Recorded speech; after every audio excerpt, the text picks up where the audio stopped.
Maybe I'm a crazy man, but sometimes I just get a good feeling and just vibe with a place inside a video game. I look at it and it fills me with a sense of wonder or comfort or some other positive feeling.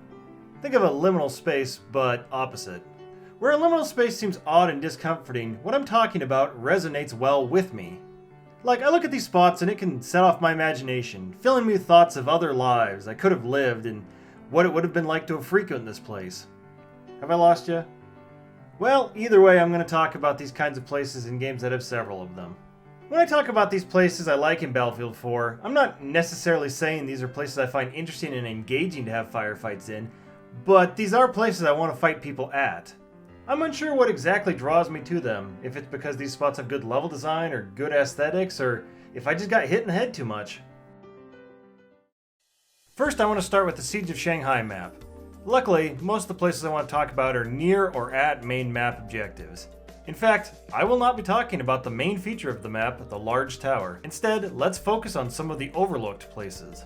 Let's visit Objective B, because I like this spot right here. Something about this inside shopping center just sits right with me, but particularly, I want to talk about this store here on the side of the objective. And even more specifically, this little convenience store part at the back of it.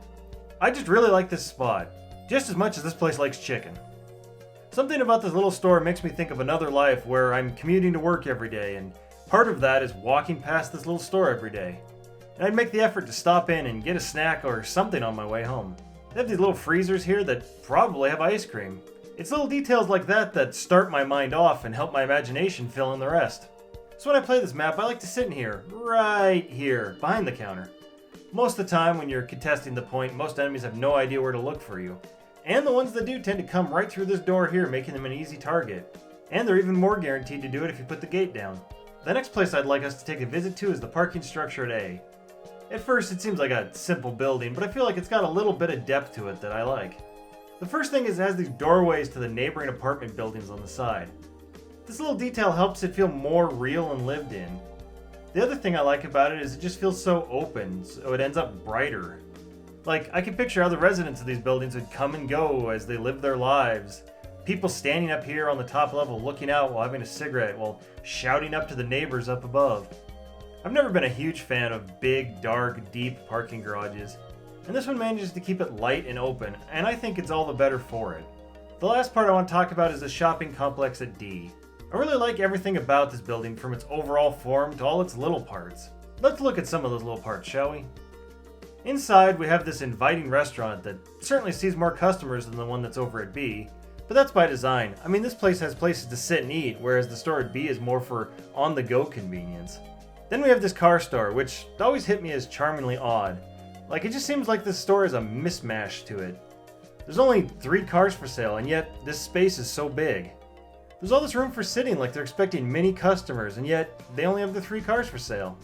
It also awkwardly has this wide opening, like there are many people going, pushing past each other, all after these 3 cars. Next, there's this accessory store that I'm guessing you don't recognize because normally when you see it, it doesn't have anything in it anymore, let alone even the walls anymore. It's just another detail to this place. Just like the clothing store across the way from it. While it lacks most detail, it still is pretty clear what this store is about. All these small pieces combine into an objective that makes it feel like this is a real place. A real place I could one day go to. Then, add on top of that another level and a glass roof, and it's even better.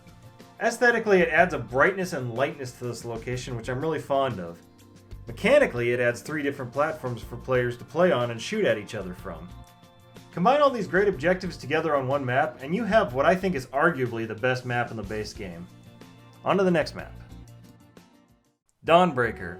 There are only really 2 locations on this map that I like. There are some that are just okay, but for the most part I tend to forget this map exists. Place 1 is sort of Objective D. Of all the objective, it's the one that I'm drawn to the most, but the real point of interest is outside the objective. This little guard tower right here. For some reason, I like to station myself in this tower. I don't often play sniper, but when I do, I like to be in this tower because you have great visibility in it. You can see down the road towards the other objectives, as well as up the hill of people trying to take D. Is sitting in one spot exciting? No. But it's relaxing to me. It's like this game's equivalent of fishing.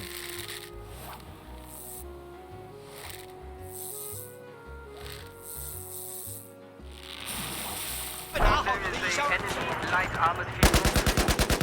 Objective Delta is now under our control. The other spot I like is the embassy up here at E. This two-story building complex is nicely designed and is both open enough to be interesting with enough cover to make engagements a little fun. I like how these two buildings are joined with this sky bridge. I also like the little details that flesh this building out. Flesh like the multiple entrances that have different amounts of security to show the difference in traffic that they get. And as an embassy, this place does need security. There's also this little desk back here that seems like a reception area that even has these little bathroom stalls here. I even want to recognize something as mundane as these realistically, used by the staff, designated farting couches. This entire building itself is in another map, but I think it's better here. This whole office layout just feels more correctly placed here in this urban center. The only issue I have with this spot is it suffers from being out of the way, so fighting hardly ever happens here as compared to the other map it's in. That map being Land King Dam. I've already mentioned the research complex, but here it does gain another building. Not to mention all the office stuff is replaced with medical objects. Plus the lighting seems a lot more brighter here. The only flaw that I think happens here is that the fighting happens inside the building less than I would like. Because ultimately, most people like to sit up on the roof of the building sniping, but I'm not going to try and plead them to change their ways. Just you, dear viewer, consider spending more time here and here when you play the dam. Other than that, I don't really have any other places I would call chill zones. I tend to think of this map as a vehicle map, so that means you tend to be on the move. Speaking of moving, the next place is also a vehicle map. Galmud Railway. Here's the thing about this map. I don't like the majority of it. I only really like this part right here. Yes, only the village and points A and B interest me, and so that is where I will be doing my fighting. These houses are more exciting and engaging to me than all the empty fields in the factory that is the rest of the map. Maybe I have Mega Mean Brain, but I think part of why I like this area so much is that all these walls on all these buildings can be exploded.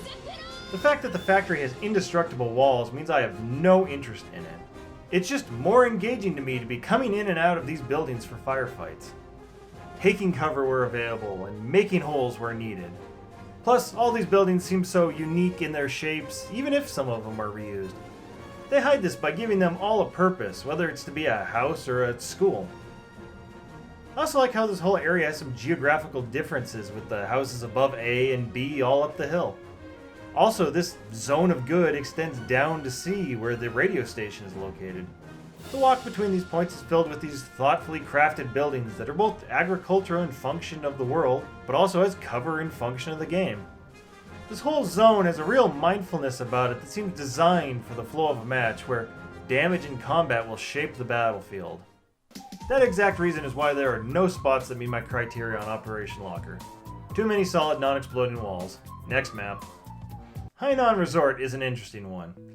I would say most of the objectives meet my requirements except for Objective D. This broken boat just doesn't do it for me. But I like fighting people in and blowing up these bungalows. These things are straight out of my fantasy of a vacation I will never have that the Travel Channel continues to taunt me about. They have peaceful beachside access, just ignore that every one of them is unfurnished inside. I like fighting people in and blowing up the building that houses tennis enthusiasts. I just appreciate all these different sports courts and the view that you could get here if you were a spectator here. Also, the fart couches make a return. I like fighting people in and blowing up this building that the wiki is telling me is a marina.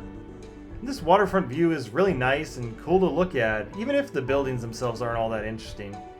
And you bet your sweet bippity that I like fighting people in and blowing up the titular attraction of the level. Yes, everything about this center island that the hotel resort is on interests me. From this pool to the little building next to it to the resort itself. The resort itself being the piece de resistance of the map. It starts with this welcoming lobby that has a sweeping ocean view. Then it adds in this little lounge on the east side that seems cozy enough but is upgraded with a second floor bar. Then the hotel goes and mixes it up, even though the layout seems symmetrical, with the west wing being actually different. On this side is a conference room and a meeting hall. And the most important location when you're traveling and have given yourself diarrhea, the bathrooms. Oh, also you can sit on top of the building if you're a boring sniper nerd. I get great joy from this resort, and the greatest joy I can get is from collapsing the entire wing of this hotel. It's odd how I don't care about the building collapse on Seas of Shanghai, but for some reason I take great pleasure in bringing these walls down.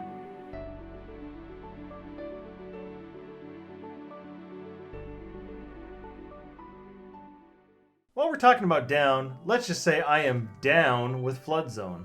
Well, okay, I'm down with parts of the map I like. They just don't happen to be where most players want to hang. I tend to stick to this tract here. Yeah, I don't tend to visit the main meat of this map, and that's because it doesn't really interest me. No, I yearn for this park and its features. There's a charm to its layout, divided with this moon gate. Also, the light beaming down and the mist gives off a comfortable rainy day feeling. This gas station is also a point of interest. Something about the way it's sandwiched between the highway and the sheer wall. It is cool how it goes into the wall here, making the store part of it feel cavernous. It reminds me of a gas station that you would stop at only out of necessity on a road trip. There's nothing special about it, and yet here you were because that's just where you needed to be. I also like the surrounding area here beneath all these overpasses. They remind me of what child me thought big cities would be like. In a way, they remind me of Seattle, which, viewers from Seattle, you can take that whichever way you want. Also, while I have you here, I want to go on record saying that I like the evolution of this map. I have no issue with the flooding that happens. I think it gives a nice change of pace mid-match. Well, okay, I have one issue with it. I don't care for when it happens right at the start of the match. At that point, it's just too much water for too long. Speaking of much water, Parcel Storm.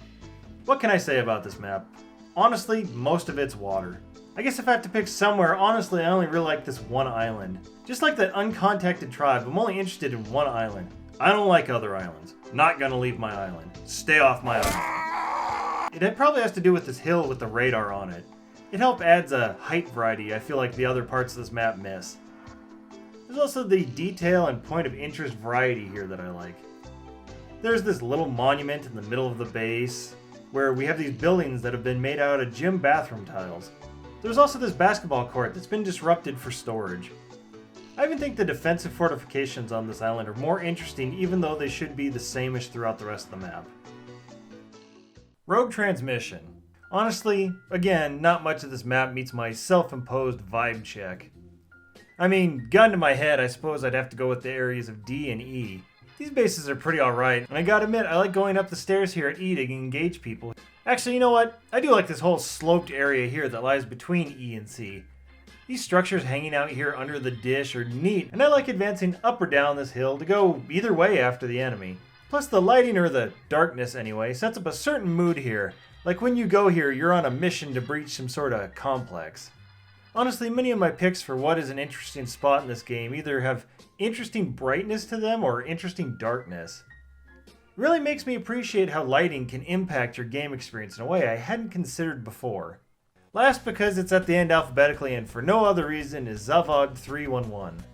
I do think I like most of this map. I can basically keep my interest no matter where I am on this map because nothing really sticks out obviously in my mind compared to some of the other maps. Particularly though, if I have to pick, I prefer this side because of its wooded nature and approach to the center of the map is more organic than the awkward train yard, tank yard approach on the other side. I don't have anything to say about the visuals of either objective because they're just kind of bland, but I will say I like how point A has so many directions of approach and exit. Also, again, it's got good use of darkness. It's kind of lame to end the video on a down note, but hey, what can you do? DICE should have named this map different, so I could have had it earlier in the video. There we are, that's all the base maps. I hope I made sense in trying to explain weird spots that I want to be in. Go ahead and share which maps and places you like, and be sure to get in arguments with people who disagree with you in the comments down below. Just don't argue with me, because I'm objectively always correct. I have to be. I have a video on YouTube.